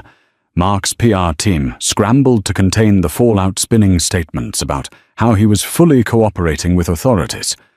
But the tone was grim, and the public consensus leaned toward condemnation. People love a success story, but they find an equal or perhaps greater thrill in watching a figure stumble, especially one who had reveled in ostentatious displays of wealth. Cassie Delgado, once an ever-present source of excitement, showed up unannounced at Mark's office one evening. Her eyes darted nervously around the reception area, where agents and lawyers were busily poring over boxes of files. She slipped into Mark's private suite, shutting the door behind her with a soft click. Mark, physically and emotionally drained, looked up surprised and guarded. She spoke in a hushed tone, a tremor in her voice, betraying the panic beneath her practiced composure. "Mark, this is getting out of hand. The IRS could start looking into every transaction I handled for you. My name is on some of those marketing contracts. If they think I'm part of this..." She left the threat unspoken. Mark stared at her, half annoyed, half sympathetic. He realized she had never planned to be caught in a legal quagmire. Her loyalty was as transactional as any of his offshore ventures. In a bid to reassure her, Mark promised that her name would remain clear, insisting she hadn't knowingly committed any crimes. She demanded to see documents, emails, receipts, anything to confirm she wouldn't be implicated. Reluctantly, Mark allowed her a glimpse into some sanitized versions of his accounts. Yet the tension between them was palpable. The illusions of a carefree relationship disintegrated under the weight of potential indictments. Cassie left the office with no promise of a future rendezvous. Meanwhile, Angela found herself navigating a different battleground. Mark's lawyers pressed her to sign documents that would shield certain assets under her name, presumably to separate them from Mark's precarious financial entanglements. Confused and wary, Angela enlisted a lawyer of her own. She wasn't about to let Mark's shady dealings ruin her credit or her standing, especially with a baby on the way. "Protect yourself," her lawyer advised. "You don't want to be tied to anything that could be seized if this goes south." At night, Angela wrestled with a storm of emotions. She was furious with Mark for placing her in such a precarious position, but also worried about the father of her child, potentially facing prison. Her moral dilemma festered. Should she stand by him in hopes that he'd transform back into the man she once loved? Or should she cut ties, safeguarding herself and her baby from the inevitable destruction amid this maelstrom? Mark's friend-turned-mentor, Richard Caldwell, maintained an enigmatic distance. Whispers circulated that Caldwell had fled to a non-extradition country, or was in the process of shifting assets to offshore havens, a single short letter from Caldwell's legal team arrived at Mark's office, disclaiming any responsibility for Mark's financial decisions. It stated, Caldwell was prepared to cooperate with authorities if he was subpoenaed. Mark felt a chill at the underlying threat Caldwell might cut a deal that implicated him in exchange for leniency. In desperation, Mark tried to salvage at least one partnership. He invited one of his key investors, Michael Evans, a man he once considered a friend, to dinner at an upscale restaurant. The objective was to reassure Evans that the business still had potential, that Mark's personal troubles wouldn't sink their joint ventures. But over the flicker of candlelight, Evans drummed his fingers on the table and coldly remarked, "I invested in your vision. Mark, not in your vanity. Now it seems all you cared about was flaunting money you didn't even have." The meal ended early with Evans walking away, refusing to share even a parting handshake. Humiliation sank heavily into Mark's gut. Doors that once opened for him, private clubs, elite investment groups were swiftly closing. Rumors and half-truths spread. People who had lauded him for his risk-taking brilliance now labeled him reckless or even criminally negligent. Each day felt like a war of attrition on his spirit, culminating in the knowledge that he had orchestrated his own downfall. In a final desperate effort, Mark turned to Angela, swallowing his pride. He arrived at the mansion late one evening, drenched by a sudden rainstorm, and found her in the living room, reading pregnancy guides by the flickering fire. Collapsing to his knees beside her, Mark pleaded for her forgiveness, promising to set everything right. He vowed to cut ties with Cassie and even threatened legal action against Caldwell, swearing he would devote himself to her and their unborn child if she would just stand by him through the audit. Angela listened with weary eyes. She wanted to believe him, yearned for the possibility of redemption. But trust is not an infinite resource.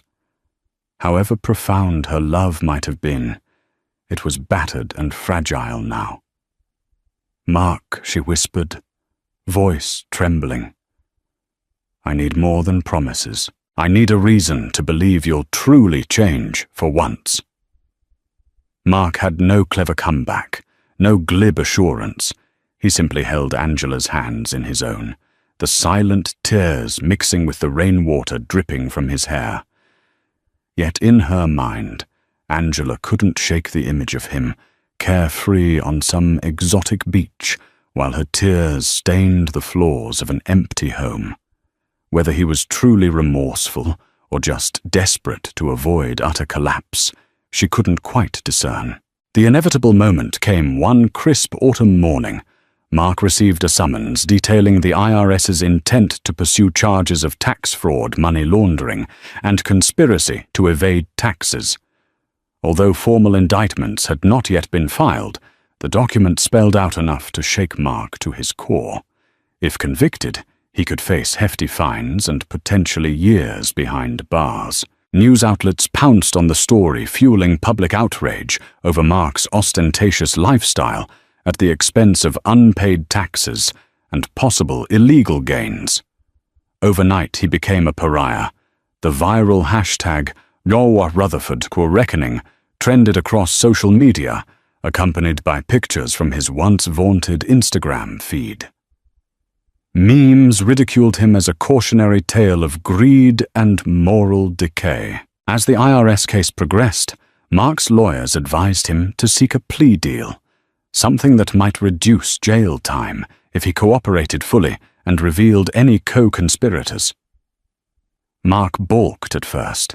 The mere idea of turning on Caldwell felt like a betrayal. But Caldwell had already disappeared from Mark's life, leaving a trail of plausible deniability. There was no loyalty to preserve anymore. In a tense meeting with his legal team, Mark agreed to provide detailed accounts of his transactions with Caldwell and the shady practices they had employed to mask income. It was a desperate act, Akin to dragging others into the fire to lessen his own burns, Mark felt equal parts anger and shame.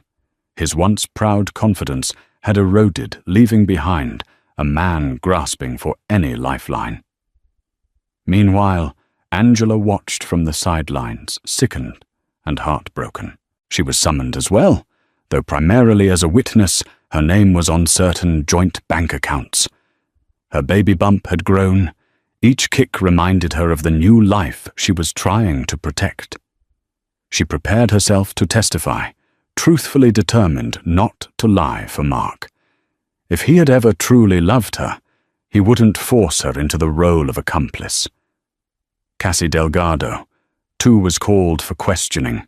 While her official work for Mark's firm was deemed legitimate, investigators wanted to ensure she wasn't complicit in any financial crimes. Terrified of criminal charges, Cassie painted herself as merely an employee, someone who had no role in Mark's financial decisions. She cooperated, answering every question about Mark's whereabouts, his corporate spending, and how business expenses often appeared suspiciously personal in nature. With her personal involvement clarified, Cassie walked away unscathed, albeit her reputation irreparably tarnished. The final blow to Mark's empire came with a court-ordered freeze on many of his assets. His mansion went into foreclosure, luxury cars were repossessed, and his bank accounts were seized, pending further legal proceedings. One by one, employees in his companies were laid off, fueling bitter resentment from families who relied on those paychecks. Mark couldn't meet payroll or vendor obligations. He watched helplessly as everything he'd built, the offices, the brand, the illusions, crumbled. Angela made the difficult decision to move out of the mansion before the bank officially reclaimed it. She refused Mark's tearful requests to stay by his side, insisting they needed space to reflect. She settled temporarily in a modest apartment near her parents, choosing to focus on her well-being and the baby's imminent arrival. Her lawyer had successfully shielded her personal finances, ensuring she wouldn't be dragged into Mark's legal vortex. On the day Mark finally accepted the plea agreement, reporters swarmed the courthouse steps, cameras flashed. As he walked in, his hair unkempt, dark circles under his eyes. The same man who once strutted in designer suits now wore a resigned expression and an off-the-rack outfit. In front of a judge, he spoke words he never envisioned uttering. "I plead guilty, Your Honor." The plea involved cooperating with ongoing investigations into Caldwell's network, offering testimony regarding their underhanded financial schemes. Though prison time was nearly certain, it might be lessened due to his cooperation. Standing in that courtroom, Mark felt a nauseating swirl of regret.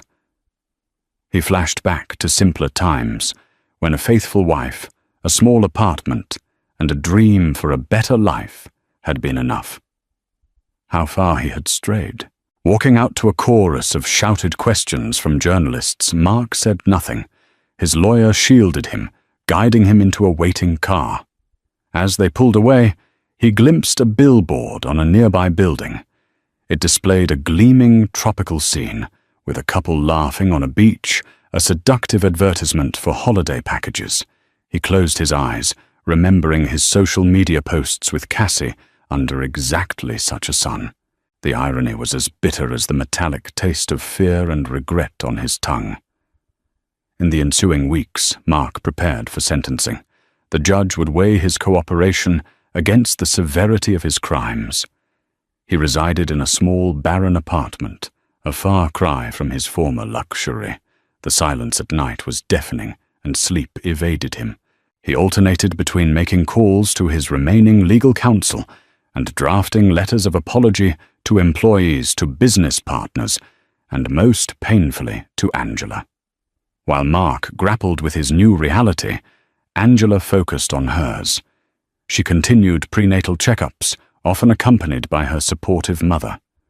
Away from the oppressive gloom of Mark's downfall, Angela found moments of calm, even happiness. She set up a simple nursery in her parents' home, painting the walls a gentle shade of yellow. As she folded tiny baby clothes, she felt a blend of apprehension and resolve. The future was uncertain, but she would not let Mark's mistakes define her child's life. As Mark approached his sentencing date, he met again with Mallory Finch, the steadfast IRS auditor who had spearheaded the case. Despite her unwavering professionalism, Mallory sensed the tragic undertones of Mark's journey. She had encountered dozens of wealthy individuals who believed themselves untouchable, but Mark's downfall seemed particularly steep. When Mark thanked her, an odd moment of gratitude to the person who had effectively unraveled his life, Mallory simply responded, "I hope this leads you to a better path." On a chilly winter afternoon, Angela went into labor, surrounded by her mother, her sister, and a compassionate medical staff. She brought a healthy baby boy into the world. She named him Daniel, honoring her grandfather. As she held her son for the first time, tears rolled down her cheeks. This was a new beginning, fragile, beautiful, and untainted by the sins of the father. Mark, informed by letter, received the news in his prison cell. He felt a pang of both joy and sorrow, imagining the life he could have shared with them, if only he hadn't succumbed to greed and self-indulgence. Restricted by concrete walls and razor wire, he could only dream of a day he might hold his child. He resolved that if he ever got the chance, he would be a better man. This real-life drama story of grandiose wealth, crushing betrayal, and hard-earned redemption reminds us that no amount of luxury can outweigh the value of loyalty and honesty. Mark Rutherford's rise and fall echo a stark warning beneath every glittering facade. Lie choices that can shatter families and futures if we allow greed to eclipse our moral compass.